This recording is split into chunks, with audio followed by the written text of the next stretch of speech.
Assalamualaikum warahmatullahi wabarakatuh. Perkenalkan nama saya Seprianda Fieri, BP 181084209. Terima kasih kepada para penguji dan pembimbing yang telah hadir pada seminar proposal saya. Izinkan saya di sini untuk mempresentasikan eh, proposal penelitian saya dengan judul Gaya Kepemimpinan Camat Lubuk Sikaping dalam Upaya Peningkatan Pelayanan Publik periode 2019-2023.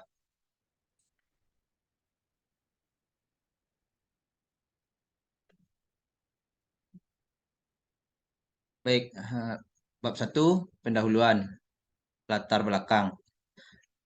Menurut Orwattit, dalam bukunya The Art of the Leadership, menjelaskan kepemimpinan merupakan kegiatan mempengaruhi orang-orang agar mau bekerja sama dalam mencapai suatu tujuan yang diinginkan. Pemimpin memiliki tugas sebagai pengarah bagi anggota organisasi dalam mencapai tujuannya. Dalam menjalankan kegiatan mempengaruhi orang lain dalam mencapai tujuan organisasi, pemimpin memiliki cara atau perilaku yang berbeda satu sama lain, di mana cara itu lebih dikenal dengan sebutan gaya kepemimpinan. Berangkat dari Undang-Undang Nomor 23 Tahun 2014 tentang Pemerintahan Daerah, pemerintah kecamatan dianggap sebagai ujung tombak pemerintahan daerah untuk menjalankan fungsi kepemerintahannya dengan baik agar apa yang menjadi harapan dan tujuan pemerintah secara khusus dan masyarakat secara umum bisa tercapai. Dalam konteks negara, pemerintah memiliki fungsi penting dalam memberikan berbagai layanan publik yang dibutuhkan oleh masyarakat. Kualitas dan efisiensi dari birokrasi pemerintah secara keseluruhan akan sangat mempengaruhi citra pemerintahan di mata publik. Oleh karena itu, kinerja organisasi pemerintahan sangat dipengaruhi oleh kepemimpinannya. Berikut tabel pemilihan camat terbaik tingkat provinsi Sumatera Barat tahun 2022, di mana pada camat terbaik satu berprestasi tingkat provinsi Sumatera Barat diraih oleh Kecamatan Lubuk Sikaping, Kabupaten Pasaman. Kemudian tabel berikutnya yaitu hasil kompetisi camat tingkat Kabupaten Pasaman pada tahun 2019, di mana tiga kecamatan yang meraih camat prestasi yaitu Panti, Mapat Tunggul Selatan, dan Mapat Tunggul. Eh, Dapat dilihat dari kedua tabel ini bahwasanya di tahun 2019 Kecamatan Lubuk Sekaping belum meraih camat terbaik tingkat Kabupaten Pasaman. Di mana di tahun 2022 camat terbaik ini diraih oleh Kecamatan Lubuk Sekaping di tingkat provinsi. Hal ini tentu menjadi menarik untuk dilihat karena dari rentang waktu 2019 hingga 2022 terjadi kenaikan kinerja pemerintahan yang cukup signifikan di Kecamatan Lubuk Sekaping. Baik, selanjutnya terkait fenomena. Fenomena empiris. Pada penilaian kompetensi camat tahun 2019, Kecamatan Lubuk Sekaping tidak masuk ke dalam tiga besar camat prestasi tingkat Kabupaten Pasaman. Yang kedua, itu Camat Lubuk Sekaping terpilih sebagai camat terbaik satu tingkat Provinsi Sumatera Barat tahun 2022. Kemudian fenomena teoritis, dengan adanya reward yang diberikan oleh camat kepada bawahan berupa penilaian kinerja dalam inovasi rapor nagari, kemudian kepada para pegawai setelah melaksanakan suatu program. Kemudian masih adanya konflik antara pemimpin dan bawahan sehingga masih kurang efektifnya komunikasi antara pemimpin dan bawahannya. Yang ketiga, masih adanya bawahan yang merasa kurang diperhatikan dalam pelaksanaan tugasnya. Rumusan masalah. Rumusan masalah pada penelitian ini yaitu bagaimana gaya kepemimpinan Camat Lubuk Sekaping dalam upaya peningkatan pelayanan publik periode 2019 hingga 2023 di Kecamatan Lubuk Sekaping, Kabupaten Pasaman. Tujuan penelitian, sesuai dengan rumusan masalah tersebut, maka tujuan dari penelitian ini yaitu mendeskripsikan dan menganalisis gaya kepemimpinan Camat Lubuk Sekaping dalam upaya peningkatan pelayanan publik periode 2019 hingga 2023 di kantor Camat Lubuk Sekaping, Kabupaten Pasaman. Manfaat penelitian. Manfaat teoritis, yaitu untuk memberikan kontribusi bagi ilmu administrasi publik, konsentrasi manajemen publik, khususnya dalam kajian terkait gaya kepemimpinan. Untuk manfaat praktis bagi peneliti, dengan adanya penelitian ini, manfaat yang dirasakan oleh peneliti yaitu sebagai wadah untuk menerapkan ilmu pengetahuan selama perkuliahan, terutama ilmu manajemen publik. Bagi lembaga, manfaat yang diharapkan itu sebagai bahan acuan dan wawasan serta masukan terhadap camat dalam melaksanakan tugas kepemimpinannya sehingga yang dicita-citakan dapat tercapai dengan baik. Selanjutnya bab 2, tinjauan pustaka. Terdapat beberapa studi penelitian yang relevan. Salah satunya itu Fajri Nur Ikhwan dengan judul Kepemimpinan Wali Kota Jenius Umar di Kota Priaman periode 2018-2022.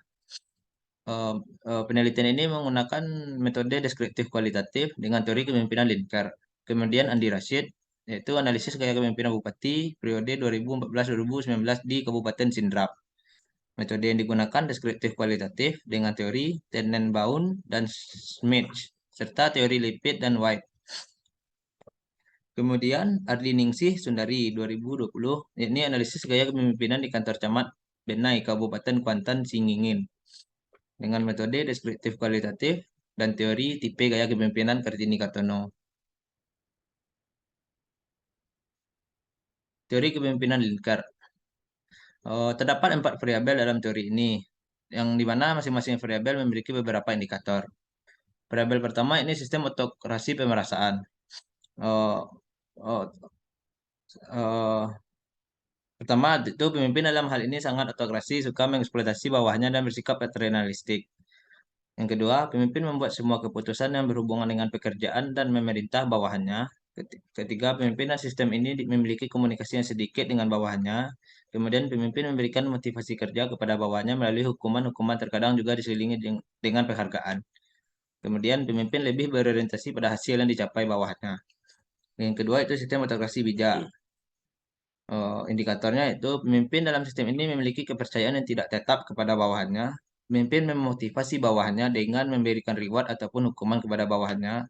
Kemudian adanya pola komunikasi yang baik antara pemimpin dan bawahannya. Dan dalam pengambilan keputusan, pemimpin juga memberikan kebebasan kepada bawahannya untuk berpendapat. Yang ketiga itu sistem kepemimpinan konsultatif.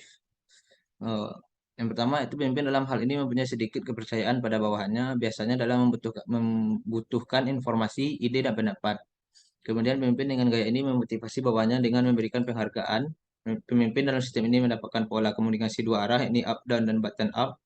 Kemudian pemimpin melakukan diskusi terlebih dahulu sebelum memberikan perintah kepada bawahannya. Kemudian bawahan dapat mengambil keputusan sendiri dalam pelaksanaan tugas. Berikutnya itu sistem kepemimpinan partisipatif. eh, Memiliki beberapa indikator, yaitu pemimpin memiliki kepercayaan penuh terhadap bawahannya, kemudian tujuan-tujuan ditetapkan secara bersama dan keputusan kerja dibuat secara bersama oleh organisasi atau kelompok.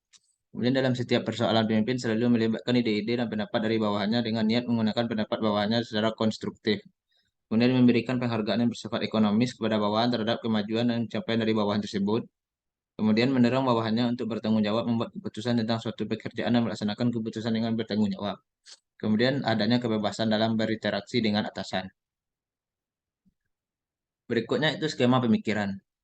Skema pemikiran dapat dilihat pada slide ini.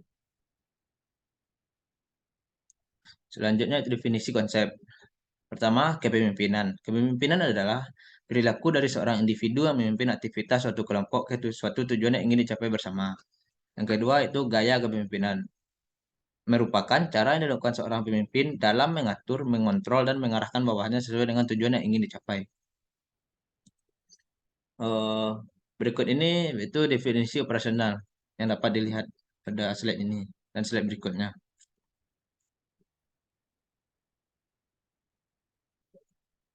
Selanjutnya bab 3 itu metode penelitian. Pada penelitian ini, yang pertama itu pendekatan dan desain penelitian. Pada penelitian ini, peneliti menggunakan pendekatan kualitatif dengan metode deskriptif. Yang kedua, teknik pengumpulan data. Teknik yang digunakan pada penelitian ini yaitu teknik wawancara, observasi, dan dokumentasi. Yang ketiga itu teknik pemilihan informan. Teknik pemilihan informan yang digunakan pada penelitian ini yaitu pervasive sampling. Yang keempat itu peran peneliti. Peran peneliti di sini adalah sebagai instrumen atau alat penelitian. Yang kelima proses penelitian. Proses penelitian dilaksanakan pertama kali yaitu perumusan masalah, wawancara, dan mengumpulkan data terkait. Kemudian yang keenam unit analisis. Unit analisis di sini adalah suatu organisasi atau lembaga yaitu pemerintahan kecamatan Lubuk Sekaping. Yang ketujuh itu teknik analisis data. Teknik analisis interaktif digunakan pada penelitian ini yang itu menurut Miles dan Haberman. Yang kedelapan itu teknik keabsahan data. Teknik keabsahan data yang digunakan pada penelitian ini yaitu teknik triangulasi sumber. Mungkin sekian hasil presentasi proposal saya pada pagi hari ini. Apabila ada salah, saya meminta maaf. Terima kasih kepada dosen penguji dan pembimbing. Wassalamualaikum warahmatullahi wabarakatuh.